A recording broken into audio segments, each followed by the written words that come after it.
Hoje nós vamos falar sobre casamento. Casamento foi instituído por Deus, é o ponto 1. O texto de Marcos 10, do 7 ao 9 diz: Por isso deixará o homem a seu pai e a sua mãe, e se unir-se-á a sua mulher, e serão os dois uma só carne, de modo que já não são mais dois, mas uma só carne. Portanto, o que Deus ajuntou, não separe o homem. Marcos 10, do 7 a 9. O casamento não foi estabelecido por uma lei humana, nem inventado por alguma civilização. Ele antecede toda cultura, tradição, povo ou nação. É uma instituição divina. O casamento não é uma sociedade entre duas partes, onde cada um coloca as suas condições. Deus, isso aqui é muito importante, é quem estabelece as condições, não o homem ou a mulher, nem os dois de comum acordo, nem as leis do país. Quem se casa deve aceitar as condições estabelecidas por Deus, e não há nada que temer, porque Deus é amor e infinitamente sábio. Então, a primeira coisa aqui para a gente compreender sobre casamento, eu tenho quase certeza que vocês já sabem disso, mas é só para reforçar. Assim como a gente falou sobre família, que foi instituída por Deus, o casamento em si, que é quando começa a família, o casamento foi instituído por Deus. Todos nós já ouvimos falar isso várias vezes. É importante a gente compreender isso, porque isso tem que se tornar uma coisa prática no nosso dia a dia. A gente precisa levar isso para a prática, nossa vivência diária. Por quê? Nós precisamos compreender que a maneira como o casamento deve ser, a maneira como a gente se comporta no casamento, nunca pode ser conforme o que eu acho, ou como o que a minha esposa acha que deve ser, ou o que a sociedade está dizendo que tem que ser, ou as leis do país dizendo sobre o que é um casamento. Não, o que vai dizer o que é um casamento e como é que ele funciona sempre é Deus. Deus. Por que a gente crê assim? Porque a gente crê na palavra de Deus, e na sua palavra diz que foi Deus quem uniu o homem e a mulher, quando começou lá com Adão e Eva. E Deus estabeleceu como seria o casamento. Ele disse que o casamento era entre um homem e uma mulher, ou seja, não existe casamento homossexual, não existe poligamia. O casamento é entre um homem e uma mulher. Os dois serão uma só carne. Não existe espaço para o que hoje a sociedade propaga como tipo um casamento livre, onde você pode estar casado com uma pessoa, se relacionar com outra sem nenhum problema, e isso ser aceito pelos cônjuges. Eu não sei se você sabe, mas hoje em dia tem muitos casamentos onde os casais vivem desse jeito. Cada um faz o que quer. Não existe uma aliança, um compromisso de um com o outro. O homem arruma outras mulheres, a mulher arruma outros homens, e eles acham que pode isso, que não tem problema nenhum. Mas o casamento que Deus instituiu é uma aliança entre duas pessoas de sexos diferentes, onde elas se tornam uma só carne. Ou seja, é uma união profunda, muito grande, que já dá a ideia de que é algo que Deus pretende que seja até a morte. Já estou aqui adiantando um pouco a lição, de que Deus não quer que se dissolva. Hoje, o casamento, na visão de muitas pessoas, é algo descartável. É como se fosse uma roupa que você de repente está achando que ela não presta mais, é velha, e você joga fora e arruma outro. O casamento, ele não é descartável. Por isso que Jesus disse aqui: o que Deus ajuntou, não separe o homem. Ele deu uma ordem. Ele disse ao homem: não separe. Ou seja, procure lutar pelo seu casamento, procure mantê-lo, não desista dele. A vontade de Deus é a união até a morte. Então, esses conceitos sobre casamento têm que estar muito fortes no nosso coração, para a gente não ceder à pressão da sociedade, do sistema, que quer nos empurrar a goela abaixo um outro conceito de casamento. E infelizmente está conseguindo, porque às vezes já existem igrejas hoje que já estão casando homossexuais, já existem igrejas hoje onde as pessoas traem e são traídas e acham que isso é normal, que não tem problema nenhum. Pessoas que até mesmo dentro das igrejas não valorizam mais o casamento como algo que você deve preservar, lutar. Mas tem gente hoje na igreja se separando por qualquer motivo. Qualquer coisa que acontece, qualquer problema, vamos nos separar, vamos arrumar uma outra pessoa, tá tudo bem, tá tranquilo. O que importa é ser feliz, o que importa é a gente se dar bem, se sentir bem, amar. Não tá dando certo, tá tendo problema, tá tendo muita dificuldade, vamos se separar. Já tem gente que se diz cristão com esse tipo de pensamento. Então a gente precisa compreender essas coisas. Ponto 2, o fundamento do casamento. Base do casamento é a vontade comprometida pelo pacto mútuo e não o amor sentimental. É o que a gente vai compreender melhor nesse ponto aqui. Ponto A, o amor. Em nossos dias existe o conceito generalizado de que o amor sentimental é a base. Está falando aqui da base do casamento. De que o amor sentimental é a base do casamento. Isto por causa do romantismo e do erotismo na literatura, cinema e televisão. Olha o que ele diz: certamente que o amor sentimental é um ingrediente importante do casamento, mas não é a sua base, ou seja, ele deve existir, é muito importante, mas ele não é o fundamento principal.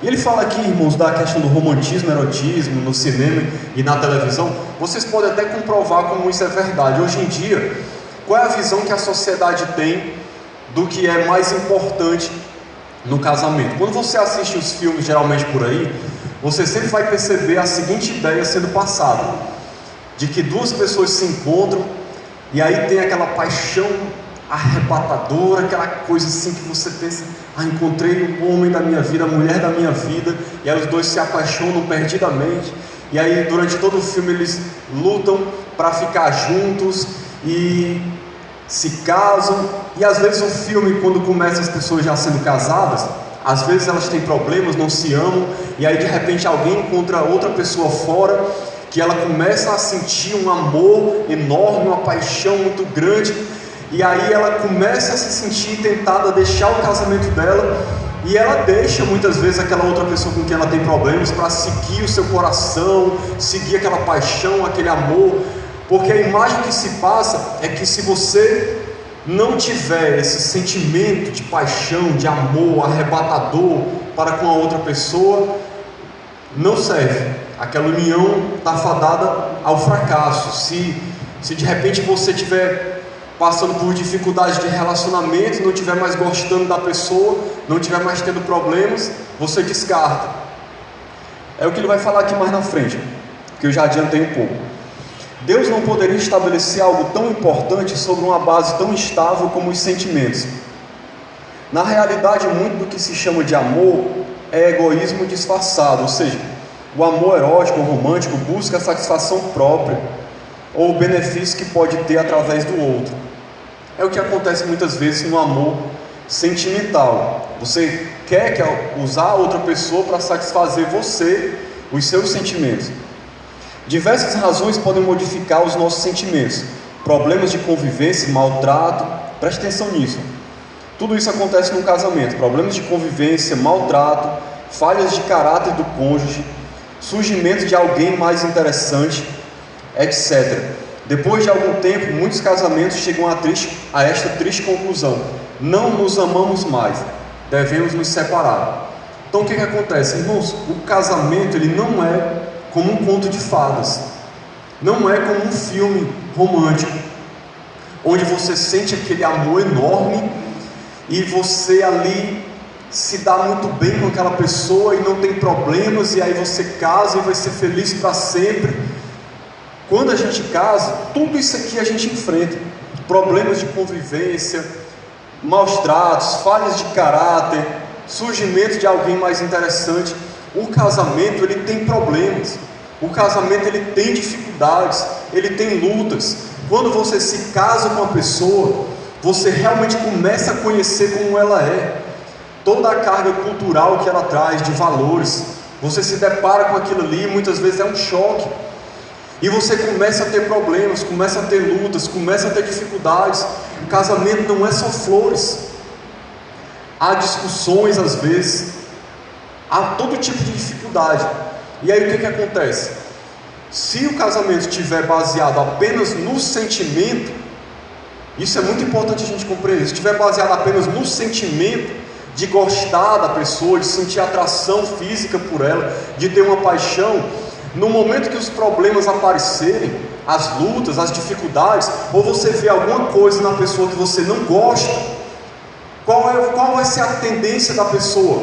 Ela vai querer arrumar uma outra pessoa que ela goste mais, que satisfaça mais a sua vontade de ser feliz, porque ela vai pensar assim: não, estou tendo muito problema nesse casamento, é muita luta, essa pessoa não é o que eu pensei, é muito difícil conviver com ela ou com ele, é muito trabalhoso, eu não consigo mais sentir aquele sentimento de gostar, eu não estou nem gostando mais da companhia dela, ela é chata, reclama, ele é desorganizado, ele não me valoriza, não conversa comigo direito. Não, eu vou procurar alguém com quem eu sinta de novo aquilo que eu senti com ele no início, aquele sentimento bom, gostoso, de paixão, onde tudo era maravilhoso. E aí há uma tendência das pessoas quererem se separar para procurar isso. Então, irmãos, o sentimento, ele é muito importante, e é bom você ter sentimentos bons, você gostar da pessoa, gostar da companhia dela, sentir atração por ela. Mas aí quando chegar os problemas, e as lutas, e as dificuldades, e quando as máscaras da pessoa que ela usava durante o namoro cair, e você vê realmente quem ela é, vê a pessoa que ela é, os defeitos que ela tem, a dificuldade de conviver, e aí?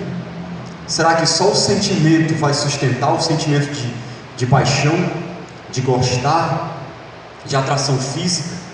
Existe algo mais, existem outras coisas para manter o casamento. A vontade comprometida. Quando um homem e uma mulher se casam, fazem um pacto, uma aliança, comprometem a sua vontade para viverem unidos até que a morte os separe. Deus os responsabiliza pela decisão. Amém? E isso aí se refere ao casamento também, porque o casamento é um voto que a gente fez diante de Deus, uma promessa. Todo mundo deve estar lembrando, né, de quando casou, prometeu: até que a morte os separe, na alegria ou na tristeza, na saúde ou na doença, na riqueza ou na pobreza. A gente fez um voto diante de muitas testemunhas, inclusive da testemunha maior. Veja o texto de Malaquias 2,14. Olha o que o texto diz: porque Deus foi testemunha entre ti e a mulher da tua mocidade, com a qual foste desleal. Ele estava repreendendo o povo de Israel. Então, Deus, quando você se casou, Deus estava ali, foi testemunha disso. Deus estava aprovando, Deus estava assinando embaixo. E Deus espera que a gente cumpra o nosso voto, que a gente prometeu. Veja Mateus 5:37. O que Jesus quis dizer em outras palavras com isso? Seja uma pessoa de uma palavra só. Não seja uma pessoa que diz uma coisa e faz outra. Seja o vosso sim, sim. Ou seja, você disse que ia ser fiel àquela pessoa, que ia continuar com ela, que ia amá-la, que ia estar com ela sempre. Pois cumpra o que você prometeu. Não importa o que aconteça. Você fez um voto diante de Deus. Você fez uma aliança com uma pessoa diante de Deus. Deus foi testemunha disso. Então é muito importante a gente compreender isso, porque nem sempre podemos controlar os nossos sentimentos, irmãos. Nem sempre. Mas a nossa vontade sim. Ou seja, os nossos sentimentos, eles são instáveis, ou seja, eles podem mudar de acordo com as circunstâncias. Os nossos sentimentos pela pessoa com quem a gente está casado pode mudar, dependendo do que a pessoa faz, dependendo de algum problema, de alguma atitude dela, de alguma coisa que você descobre. Quando os sentimentos se balançarem, o casamento se manterá firme pela fidelidade ao pacto matrimonial. Cristo é o nosso Senhor e a nossa vontade está sujeita a dele. Desta maneira, ainda que atravessemos momentos difíceis, a unidade matrimonial não estará em perigo. Veja que interessante.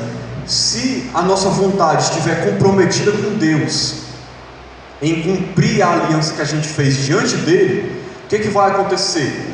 Quando os sentimentos balançarem, você deixar de sentir sentimentos bons pelo seu cônjuge, por causa de alguma dificuldade, você não vai pensar em se separar, porque você vai lembrar de quê? De que você fez uma aliança com aquela pessoa diante de Deus.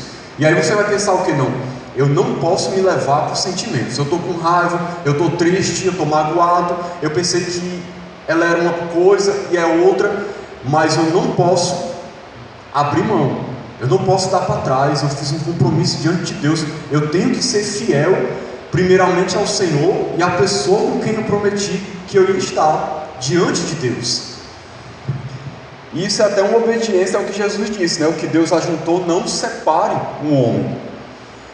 Aí diz assim: não sairemos à procura da suposta alma gêmea, achando que nos casamos com a pessoa errada. Pelo contrário, procuraremos ter as atitudes certas para fazer o casamento dar certo com a pessoa com quem nos casamos.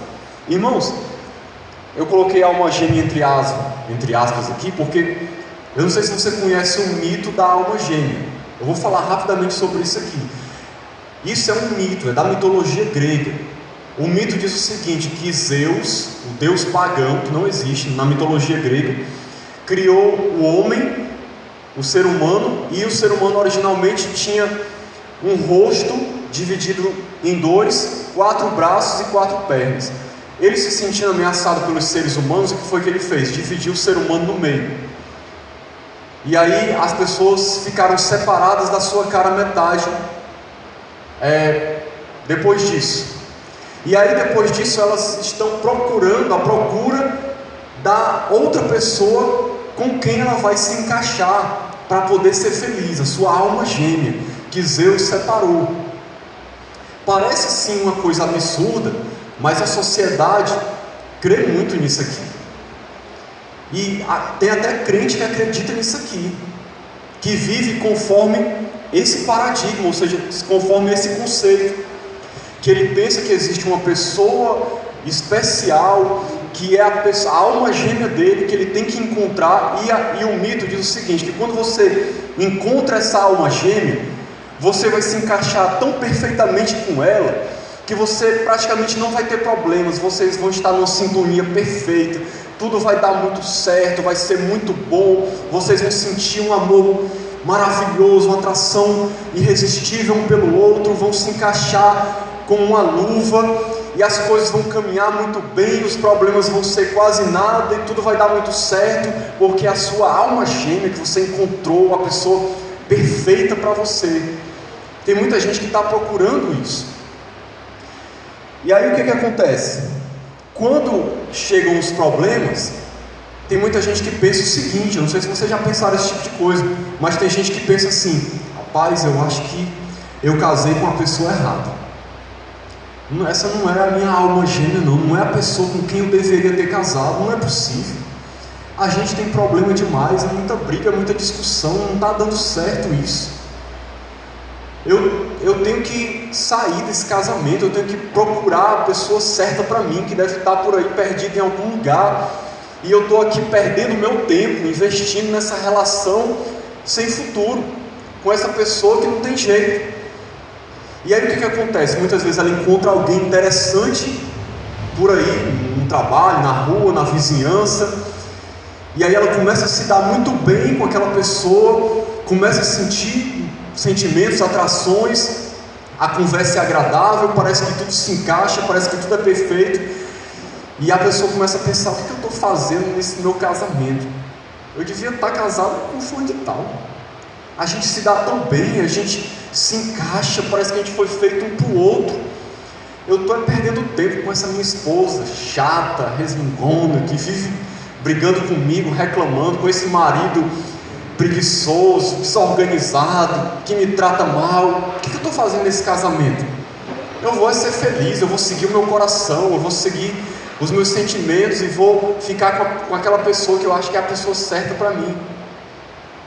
É isso que os filmes muitas vezes propagam, essa ideia de você procurar a pessoa com quem você está se sentindo bem, e aí o casamento se torna uma coisa descartável, que você abandona em busca dessa tal felicidade com essa pessoa certa. Mas, na verdade, irmão, nós temos que entender que não existe... Você não deve pensar assim no casamento: ah, eu casei com a pessoa errada. Não, está casado? Está casado. A decisão que você fez está tomada. Você não pode simplesmente voltar atrás e dizer: não, casei com a pessoa errada, vou desfazer e vou casar com outro. É isso que muita gente quer fazer. Qual deve ser a nossa postura? Não, eu casei, estou casado, não tem mais o que fazer não. Agora eu tenho que procurar ter a atitude certa. Essa é a grande questão. Eu tenho que agora procurar agir do jeito certo, ter a atitude certa e lutar para que esse casamento dê certo. Porque qual é a vontade de Deus? É que eu lute pelo casamento onde eu estou, e não que eu saia procurando me satisfazer fora ou numa outra união. Isso é um erro. Eu tenho que ser fiel à pessoa com quem eu estou casado e lutar para que aquele casamento dê certo. Essa é a vontade de Deus. A gente não deve nem cogitar uma separação, nem cogitar ir atrás de uma outra pessoa. A vontade de Deus, com certeza, a gente não precisa nem perguntar: Senhor, será que eu devo investir nesse casamento? Está tão difícil. Será que eu devo continuar com essa pessoa? A gente não precisa nem perguntar, porque é óbvio que a gente precisa lutar pelo casamento em que a gente está. Essa é a vontade de Deus. Eu quero aqui rapidamente só dar um exemplo do que aconteceu comigo na minha vida com relação a Verônica. Houve um momento da minha vida, eu até perguntei para ela se podia falar isso, né? Porque podia ser que ela ficasse chateada, mas como a situação já mudou, né? A gente pode falar.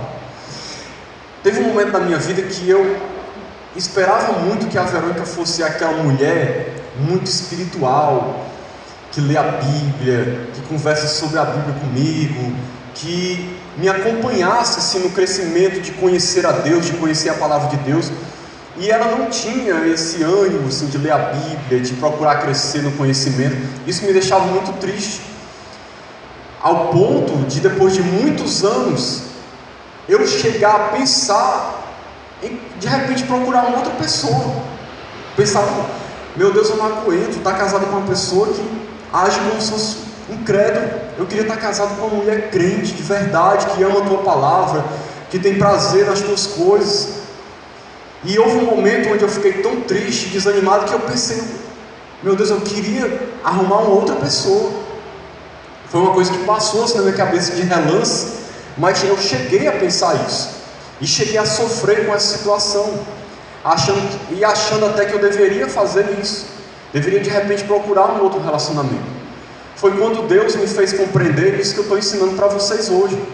Em outras palavras, Deus me ensinou, através da sua palavra, através de mensagens, que eu devia lutar pelo meu casamento, que a vontade dele era eu permanecer com a esposa que eu estou, amá-la, fazer o meu papel, cumprir o meu papel, amá-la do jeito que ela é e fazer de tudo para esse casamento dar certo. Eu não tinha outra opção, não havia outra possibilidade. Então foi o que eu fiz. Senhor, eu vou amar ela desse jeito.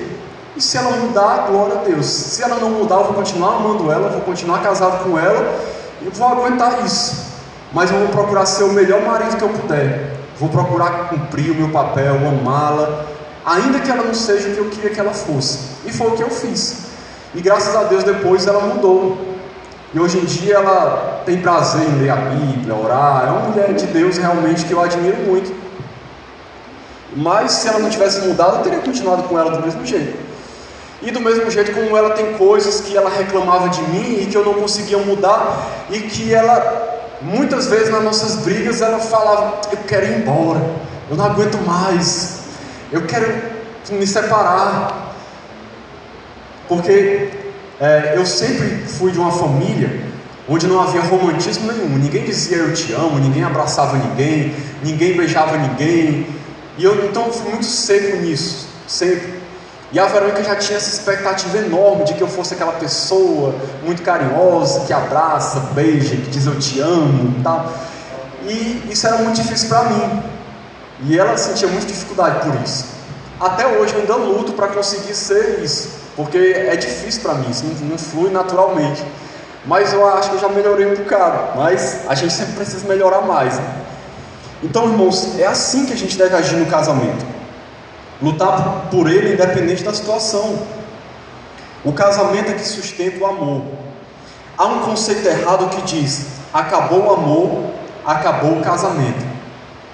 O amor aqui que geralmente se fala é o amor que a Bíblia usa a palavra grega eros, que é aquele amor de gostar, de atração pelo sexo oposto. Mas a verdade de Deus é que todos os casados devem se amar. É um mandamento. Deus não diz que o casamento subsiste enquanto durar o amor. Os cônjuges podem desobedecer a Deus e não amarem-se. Todavia, isto não invalida a união. Deus diz que eles devem amar-se porque estão unidos em casamento. E esses dois textos aqui de Colossenses 3,19 e Tito 2,4, eles dizem exatamente isso. São mandamentos para você amar o seu cônjuge. Um fala do marido amar a mulher, o outro fala da mulher amar o marido. A Bíblia coloca como um mandamento. Não existe esse negócio de acabou o amor, vou me separar, não amo mais meu marido, não amo mais a minha esposa, agora eu vou arrumar outro que eu amo. Não, o amor, irmãos, é uma escolha. Você pode até não sentir aquele amor, que é o amor eros, de sentimento, de paixão, de gostar, por causa das coisas que a pessoa faz. Você pode estar triste, magoado, insatisfeito, e não, aquele amor está frio. Mas o amor que Deus quer que a gente tenha no casamento e ame o nosso cônjuge é o amor ágape, é o amor incondicional, que você ama independente do que a pessoa é ou faz. É uma decisão que você toma: eu vou amar o meu cônjuge até o último dia da minha vida. Não existe isso, o amor acabou, vamos separar, não. É uma decisão que você toma de amar. O verdadeiro amor ágape existe quando alguém pensa no bem do outro, quer fazê-lo feliz, nega-se a si mesmo, se dá, suporta, perdoa. Então, esse é o amor ágape. Atitudes de doação, de amar o outro independente do que o outro é ou faz. É uma escolha que a gente precisa fazer. Com este entendimento, o verdadeiro amor aflora, cresce e se torna estável. Este tipo de amor não anula o amor romântico, mas santifica, embeleza e o faz durável. Na verdade, irmãos, quando a gente ama, independente da gente estar gostando das coisas que a pessoa está fazendo ou do jeito que ela tem, quando você decide amar, muitas vezes o amor, sentimento, vem depois, acompanha, por causa da sua atitude de amar o seu cônjuge, de se entregar por ele, independente de qualquer coisa. Essa é a vontade de Deus. Ponto 3. O casamento é sagrado e indissolúvel. O vínculo matrimonial. De modo que já não são mais dois, porém uma só carne, portanto o que Deus ajuntou, não separa o homem. Mateus 19,6. A mulher está ligada ao marido enquanto ele viver, contudo se falecer o marido, fica livre para casar com quem quiser, mas somente no Senhor. 1 Coríntios 7, 39.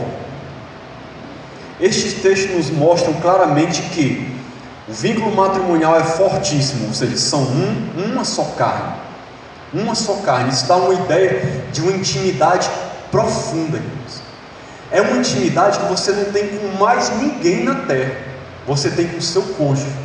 O seu cônjuge deve ser a pessoa mais especial para você no mundo, independente do que ele está fazendo ou do que ele é. É a pessoa com quem você tem que ter mais consideração, mais entrega, mais amor, porque você é uma só carne com essa pessoa. É uma união fortíssima. O vínculo é realizado pelo próprio Deus. Só uma observação aqui nessa questão de uma só carne, porque tem gente que às vezes casa e não entende que o seu cônjuge é a pessoa mais importante da sua vida. Eu conheço muitos casamentos que já fracassaram, faliram, porque a pessoa casa e dá mais importância ao pai e à mãe, à família anterior, do que ao cônjuge. A opinião do cônjuge não vale nada. O cônjuge tem menos preferência do que a família anterior, o pai e a mãe, do que os irmãos. Sempre a família de onde você veio é prioridade.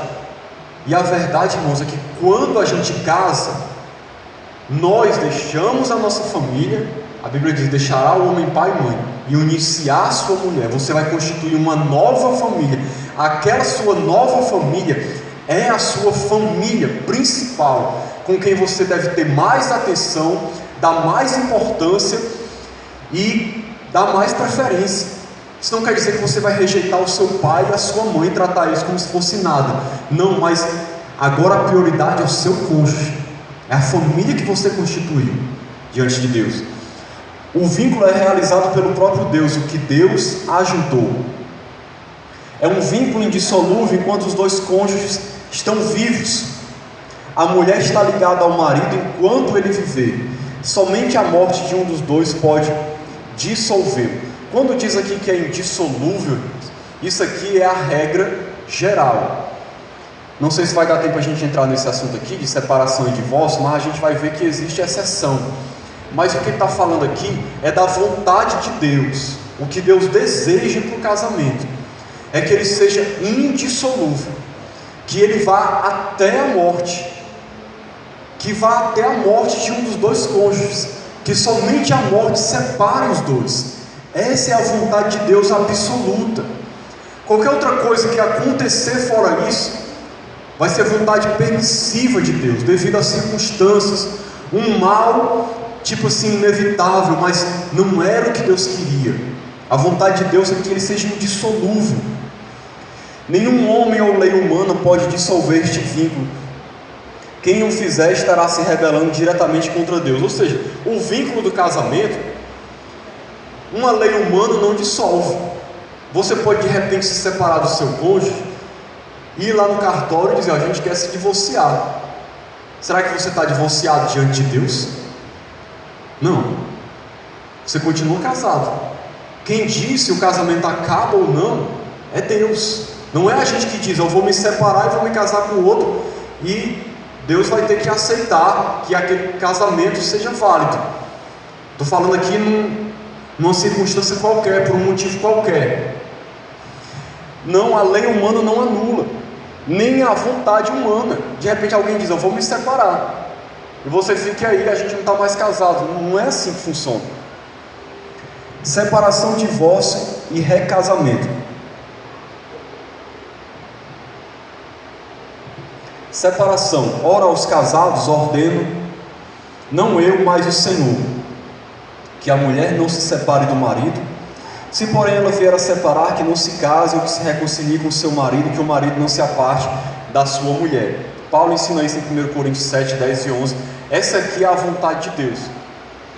E esse tipo de separação aqui que ele está falando é por um motivo qualquer, por um motivo banal qualquer. A gente não pode fazer isso. Eu vou me separar do meu cônjuge e vou viver a minha vida. Vou me casar com o outro, vou fazer o que eu quiser. Não, ele diz: não se separe. E se vier a se separar, ou seja, de repente se separou por um motivo qualquer, não se case. Que se reconcilie com o seu marido. Ou seja, procure retornar ao seu casamento, procure uma reconciliação. Essa é a vontade de Deus. Divórcio. Porque o Senhor foi testemunha da aliança entre ti e a mulher da tua mocidade, com a qual tu foste desleal, sendo ela tua companheira e a mulher da tua aliança. E não fez ele somente um, ainda que lhe sobejava o espírito. E por que somente um? Não é que buscava descendência piedosa? Portanto, cuidai de vós mesmos e ninguém seja infiel para com a mulher da sua mocidade, pois eu detesto o divórcio, diz o Senhor Deus de Israel. Olha que interessante, irmãos, o que Deus diz aqui: eu detesto o divórcio. Deus nunca vai gostar do divórcio. Não importa o que aconteça, não é uma situação agradável, não é a melhor solução, não é algo que Deus queria para o casamento, não é a sua vontade suprema e absoluta. Ele pode até vir a acontecer, como a gente vai ver aqui. Vai dar tempo de terminar aqui, em 5 minutinhos a gente termina. Mas não, Deus detesta, não é algo que Deus gosta. Então a gente vê hoje tanta gente tratando o casamento como se fosse descartável. Se não der certo, eu separo. Não está dando certo, não está tendo problema, está tendo muita luta, muita dificuldade, vamos partir para outra. Tem até gente que já se casa pensando assim: se não der certo, a gente se separa, não tem problema não, a gente arruma outro, e vai tentando até dar certo. Esse tipo de pensamento nunca deveria haver na cabeça de um cristão. Tratar o casamento como se fosse uma coisa descartável qualquer, que você simplesmente parte para outro e pronto. Não, porque Deus detesta a separação. Deus não se agrada, Deus não fica feliz com isso. Deus exige lealdade ao pacto matrimonial, pois Ele aborrece o divórcio. Recasamento. Veja o que Deus diz: quem repudiar sua mulher e casar com outra, comete adultério contra aquela. Se ela repudiar seu marido e casar com outro, comete adultério. Ou seja, essa é a regra geral, como eu falei. Se você se separa do seu cônjuge e casa com outro, é o novo casamento? É o que Deus está dizendo? Não, é adultério. Porque Deus não quer que você se separe e case com outro. Se eu simplesmente decido, eu vou deixar a Verônica e vou casar com outro, Deus está dizendo o que? É adultério. Não é casamento isso. De sorte que será considerada adúltera se, vivendo ainda o marido, unir-se com outro homem. Porém, se morrer o marido, está livre da lei, e não será adúltera se contrair novas núpcias. Ou seja, na situação normal, na regra geral, como eu disse, se você, sem o cônjuge estar morto, casa com outro, você vai ser considerado adúltero, porque Deus não permite a separação, não é a vontade de Deus. Quem repudiar sua mulher e casar com outra comete adultério, e aquele que se casa com a mulher repudiada pelo marido também comete adultério. Isso aqui, no caso do marido não ter casado ainda, é óbvio, né? A segunda parte do versículo. Vou já chegar no ponto que talvez você esteja pensando aí: quando é que pode se divorciar? Quando alguém se divorcia e se casa de novo, Deus não considera isto casamento, mas sim adultério. Se um solteiro se casa com mulher repudiada, também adultera, e vice-versa. Exceção: quem repudiar sua mulher, não sendo por causa de relações sexuais ilícitas, e casar com outra, comete adultério, e o que casar com repudiada comete adultério. Mateus 19:9. Então, para terminar, eu vou só explicar esse texto aqui. Essa é a exceção dessa regra geral. Existem pensamentos no meio da igreja evangélica que não admitem exceção nenhuma. Eu não sei se vocês já ouviram algum estudo nesse sentido, mas existem opiniões de algumas igrejas, é uma minoria, que não aceita exceção nenhuma, que não importa qual seja o motivo, se você se separar e casar de novo, você está em adultério. Mas a maioria das igrejas concorda que o que Jesus estava falando aqui nesse versículo é que se houver relações sexuais ilícitas, você está excluído dessa regra, de que se você casar de novo, você vai estar adulterando. Ou seja, se o seu cônjuge tem uma relação sexual ilícita, Deus permitiria nesse caso que você contraia novas núpcias, que você se case de novo, que você tenha uma nova união, devido a essa situação causada pela outra pessoa. Isso não é um mandamento, irmãos. É importante a gente entender isso. Deus não está mandando que você se separe se acontecer isso. Jesus está permitindo que você se separe e case de novo num caso como esse.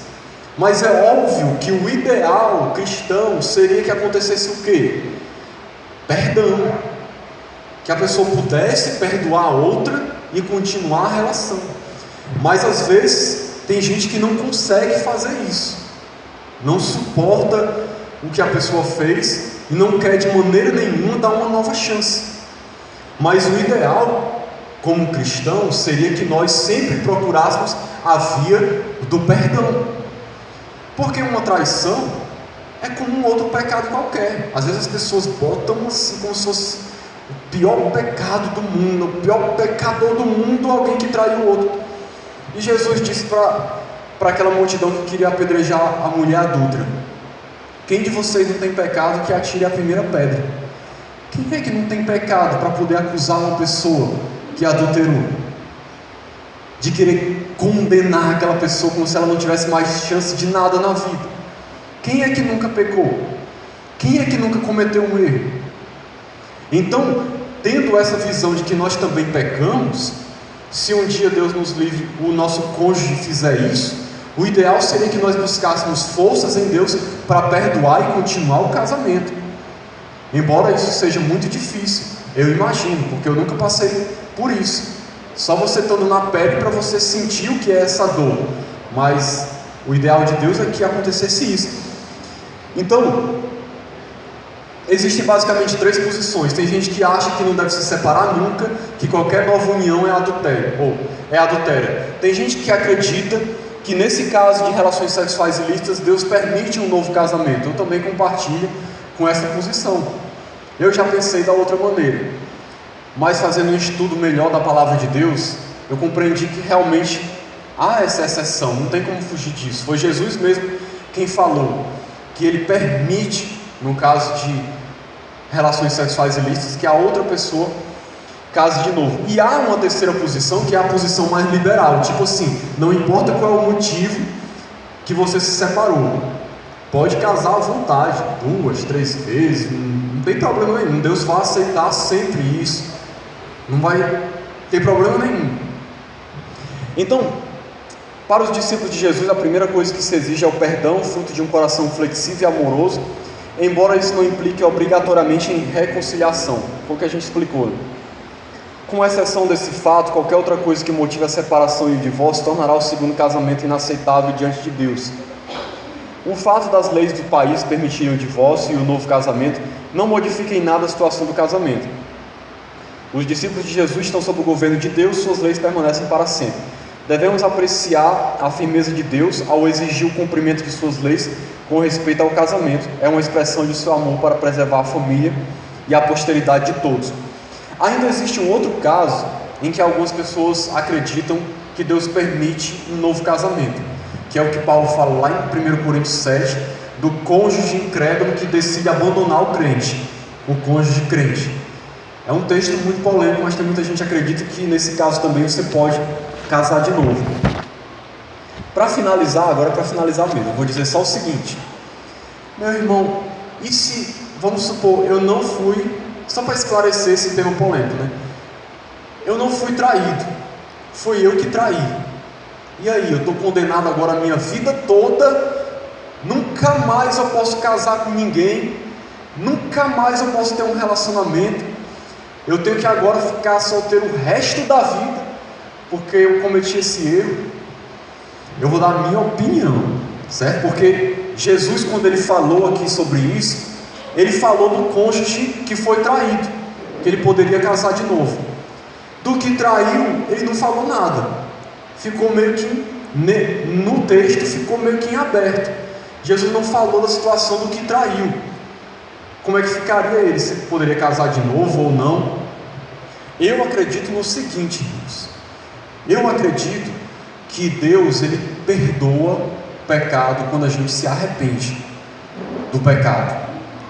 Que se a pessoa pecou e se arrependeu verdadeiramente do seu erro, de todo o coração, entendeu que o que ela fez foi errado, lutou pelo casamento dela, tentou restaurar, tentou consertar tudo, mas não conseguiu. A outra pessoa não quis mais e quis seguir adiante, quis partir para outra. Acredito eu que nesse caso, quando você se arrepende, lutou para manter, mas não conseguiu, Deus é aquele que perdoa. E quando Deus perdoa, eu acredito que Deus dá uma nova chance de você continuar com a sua vida e tentar reconstruir a sua vida com outra pessoa. Tem gente que não pensa assim. Tem gente que pensa, não, tem que continuar solteiro o resto da vida, aguentando as consequências do que fez. É um tema controverso e polêmico. Eu não penso assim, mas se alguém pensar assim, eu respeito também. A Bíblia não fecha muita questão sobre isso, né? Eu disse o que eu acredito. Então é isso, irmãos.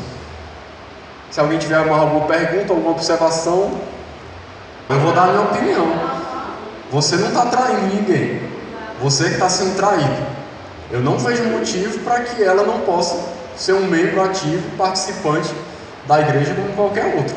Agora, se ela estivesse traindo e não continua naquela prática ali, aí não tem possibilidade. Agora, vamos supor que ela que estivesse traindo, se ela se arrepender, o que a Bíblia diz que a gente deve fazer? Perdoar e dar uma nova chance. Sempre que você se arrepende, você continua com a sua vida normalmente como se nada tivesse acontecido depois que passar todo o processo de disciplina e tal, essas coisas. Mas no caso aí, se a mulher que estava sendo traída, não entendo por que ela não poderia exercer nada. Coisas que você faz quando você era incrédulo, Deus perdoa você daquilo. Vamos supor, você se separou por um motivo qualquer, ou traiu, aí você se converte, você chega na fé, na igreja, você já está naquela situação. Eu acredito que você começa tudo novo a partir dali. Deus não vai levar em conta o que você fez no passado. Só uma observação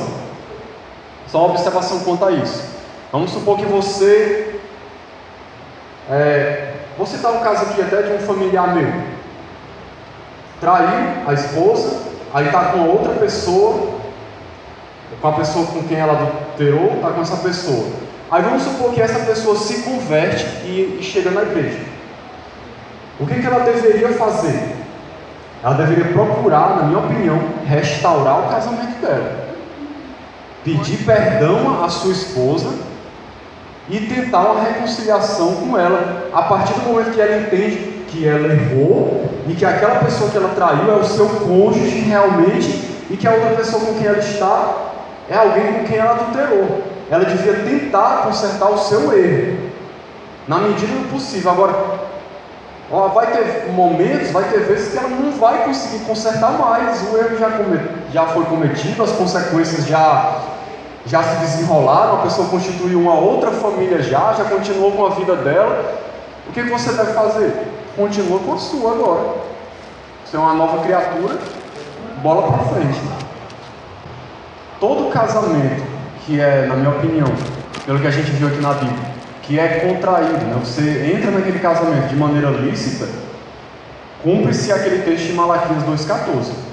O Senhor foi testemunha entre ti e a mulher da tua mocidade. Ou seja, você se casou, foi um casamento lícito, correto? Você não está casando adulterando, ou não está cometendo um incesto, não está casando com alguém do mesmo sexo. Aquele casamento foi assinado por Deus. Deus juntou vocês casaram. Independente se foi quando não era crente, se foi na igreja católica, se foi na macumba, se foi no céu. Você casou, está casado. Eu casei com uma pessoa, eu não era nem crente quando eu casei, eu não conhecia nem Jesus, não foi Deus que juntou não. Eu vou me separar. Eu não creio nisso. Casamento, até o casamento dos incrédulos, Deus aprova também. O casamento não é só para os crentes. Não, irmão, eu falei no sentido assim.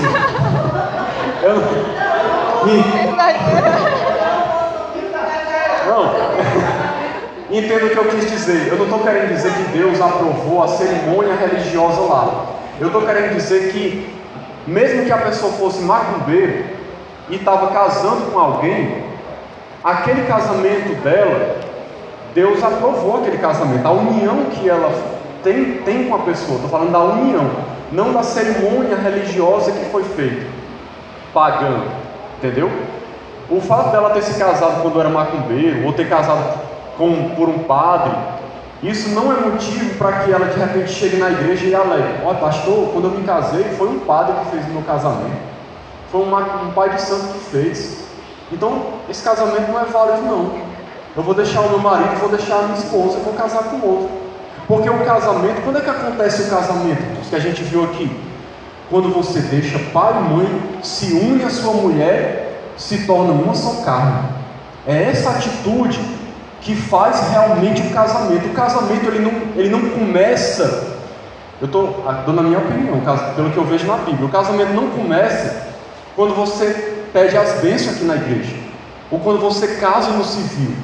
O que realmente marca o casamento é quando você deixa pai e mãe e começa uma família com a sua esposa ou com o seu marido e se relaciona sexualmente com aquela pessoa. Casou, está casado. Eu vou dar uma opinião aqui que pode ser polêmica, mas eu vou dar essa opinião, certo? Se os irmãos não concordarem, eu respeito. Tem gente que diz assim: se você está só junto com alguém, você está em fornicação direta com aquela pessoa, está em pecado diante de Deus.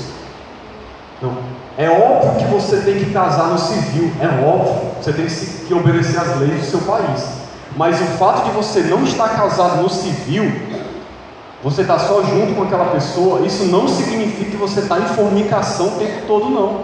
Se você se uniu com ela, constituiu uma família, e agora vocês estão vivendo junto na mesma casa, aquilo para Deus é um casamento. Quando você casa no civil, você só vai oficializar diante de toda a sociedade aquilo que já é real diante de Deus. O fato de você estar só junto com uma pessoa não é motivo para você chegar para o pastor e dizer: pastor, eu estou só junto, eu não estou casado no civil não, então eu vou me separar, não está dando certo, eu vou casar com outra pessoa ali que eu estou gostando mais. Eu não concordo com isso, não sei o que é isso. Aí eu faço outra pergunta só para polemizar mais. O casamento civil foi inventado há 2 séculos atrás. E aí quando não existia o casamento civil e as pessoas simplesmente começavam a família junto, sem testemunho nenhum. Pronto, eu vou dar um exemplo bíblico aqui. Quando Rebeca chega com o servo de Abraão, Isaac pega Rebeca, leva para dentro da tenda dele, se relaciona sexualmente com ela. E aí, casou ou não casou? Ou estava pecando, estava em fornicação? Não, mas eu não estou aqui aprovando só viver junto não, eu estou dizendo que você tem que procurar o casamento civil, você tem que fazer tudo certo. Mas o fato de você não ter feito ainda, na minha opinião, não é motivo para você alegar que você pode se separar agora, está livre e pronto, vou atrás de outro. Não tenho compromisso nenhum com aquela pessoa ali. Eu estou há 20 anos junto com ela, tenho um bocado de filho, mas eu não tenho compromisso nenhum com ela. Eu vou largar ela e vou desfazer o casamento, porque eu estou só junto, não tem papel. Entendeu? Eu não acho certo. Pronto, a união estável, até o Estado já reconhece isso, né? União estável. Se você, pela sua vontade, você se casava, mas o seu cônjuge é incrédulo, não quer casar, aí você vai ser punido por causa do seu cônjuge incrédulo que não quer legalizar a situação? Complicado, na minha opinião. Eu acredito que se não houver nenhum impedimento, o ideal é que o casal se case também no civil. É uma forma de testemunho diante da igreja e da sociedade do compromisso que você tem com a pessoa diante de Deus. É uma forma das pessoas verem que você está procurando fazer tudo certo, porque a Bíblia diz que nós temos que nos sujeitar às autoridades, ao governo e tudo mais, fazer tudo direitinho do jeito que tem que ser. Acredito que se não há impedimento nenhum, o ideal é fazer isso.